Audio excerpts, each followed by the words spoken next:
गुरु ब्रह्मा गुरु विष्णु गुरुदेवो महेश्वरः गुरु साक्षात् परं ब्रह्म तस्मै श्री गुरवे नमः। श्री गुरुभ्यो नमः। श्री महागणाधिपते नमः। श्री मात्रे नमः। ప్రేక్షకులు నమస్కారం. మీ డాక్టర్ సుందరి ప్రేక్ష.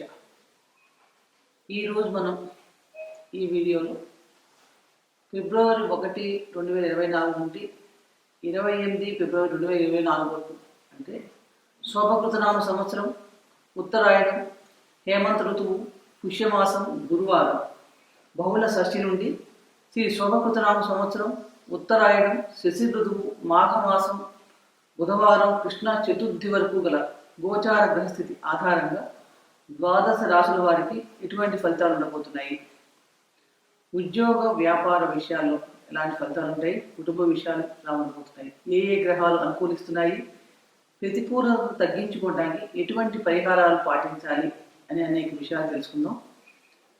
ముందుగా ఈ మాసంలో ఉండే ముఖ్యమైన పండుగలు ఏంటి? మనకి వచ్చేది మాఘమాసం.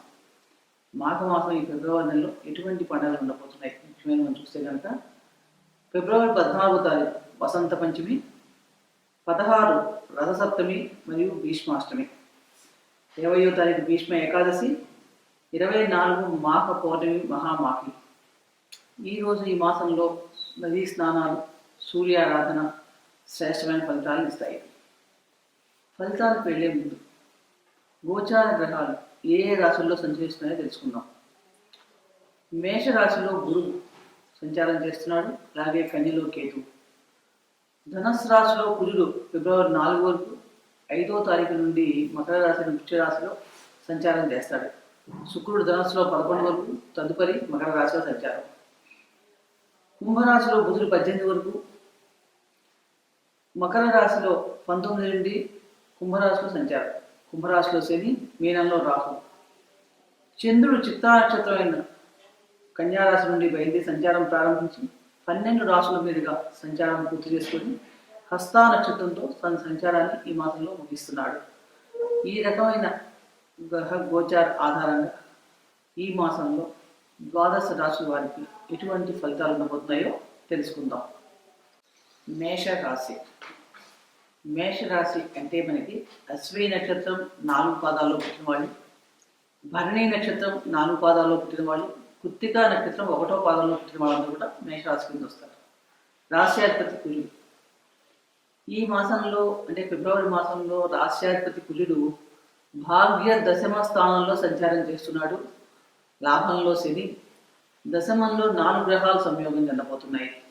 ఈ రకమైన గోచార గ్రహస్థితి గమనించినప్పుడు మన మేషరాశి వారికి చాలా మటుకు అనుకూలమైన ఫలితాలే ఉంటాయని చెప్పవచ్చు. ముఖ్యంగా వృత్తి ఉద్యోగాల్లో చాలా అనుకూలత పెరిగే అవకాశాలు ఎక్కువగా ఉన్నాయి. అధికారుల యొక్క ఆదరణ కూడా మనకి ఈ మాసంలో కనిపిస్తుంది. అంటే మీరు ఎటువంటి వృత్తి ఉద్యోగాలు చేసినా కూడా దాంట్లో మీకు వాతావరణం చాలా మటుకు అనుకూలంగా ఉంటుందని తెలుస్తోంది. ఎందుకంటే దశమాధిపతి కర్మకారకుడి శని లాభస్థానంలో సంచారం చేస్తున్నాడు కుసుమార్పులు. కాబట్టి దీనివల్ల మనకి చక్కగా మంచి ఫలితాలు ఉంటాయి. అలాగే దశమంలో 4 గ్రహాలు కూడా సంచరించబోతున్నాయి. రాశ్యాధిపతి అయిన కుజుడు కూడా మకర రాశిలో 5వ తారీఖు నుంచి సంచారం చేస్తున్నాడు. అంటే మకర రాశి కుజుడికి ఉచ్చేస్తుంది. దీనివల్ల కూడా ఈ మాసం అంతా మీకు చక్కగా వృత్తిపరంగా చాలా మంచి అనుకూలమైన ఫలితాలు ఉంటాయని చెప్పవచ్చు. అలాగే ద్వితీయాధిపతి అయిన సప్తమాధిపతి అయిన శుక్రుడు భాగ్య దశమ స్థానంలో సంచారం.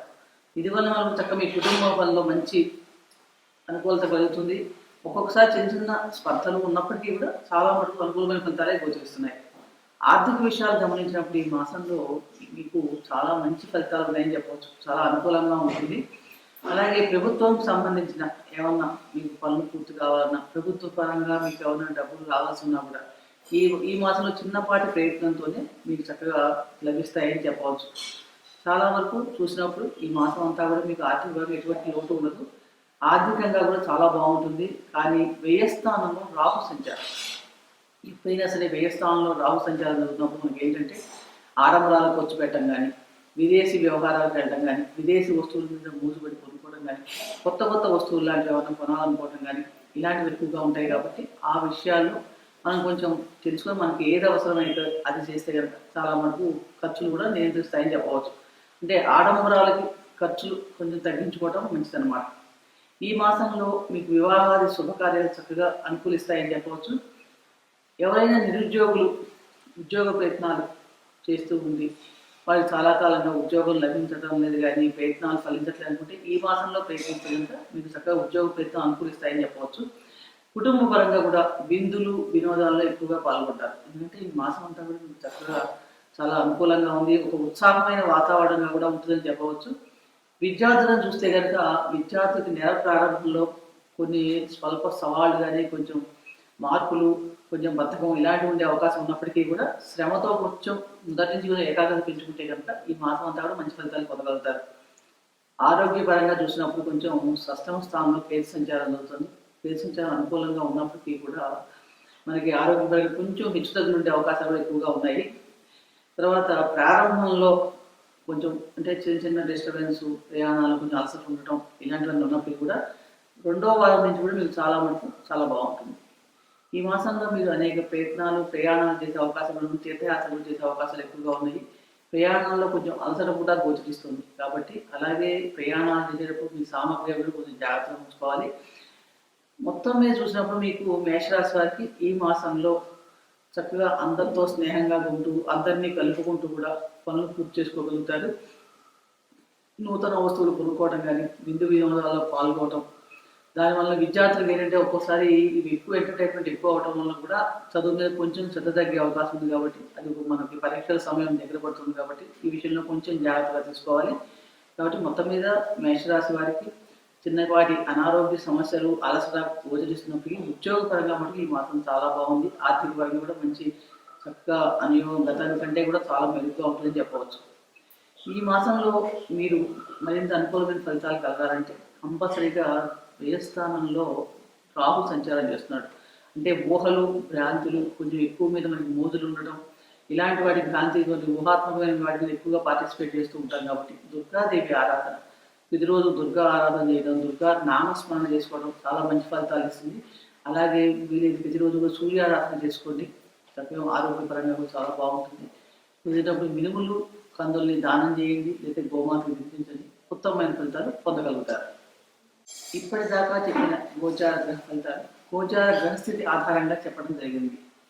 కానీ ఫలితాలు చూసినప్పుడు మన వ్యక్తిగత జాతకం చాలా ముఖ్యమైనది.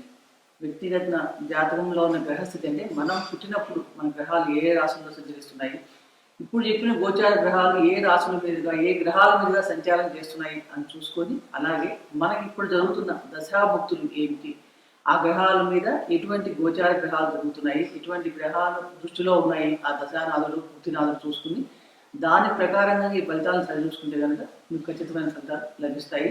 కాబట్టి ఇవి జనరల్గా సాధారణంగా చెప్పబడిన ఫలితాలు గోచార పరిస్థితిని ఆధారంగా చెప్పబడని గ్రహించగలరు. చెప్పిన పరిహారాలు మటుకు చక్కగా అందరూ పాటించండి. దానివల్ల ఈ మాసం అంతా కూడా మీకు గ్రహానుకూలతలు పెరుగుతాయని చెప్పవచ్చు. సర్వే జనా సుఖినో భవంతు, శుభం భూయాత్.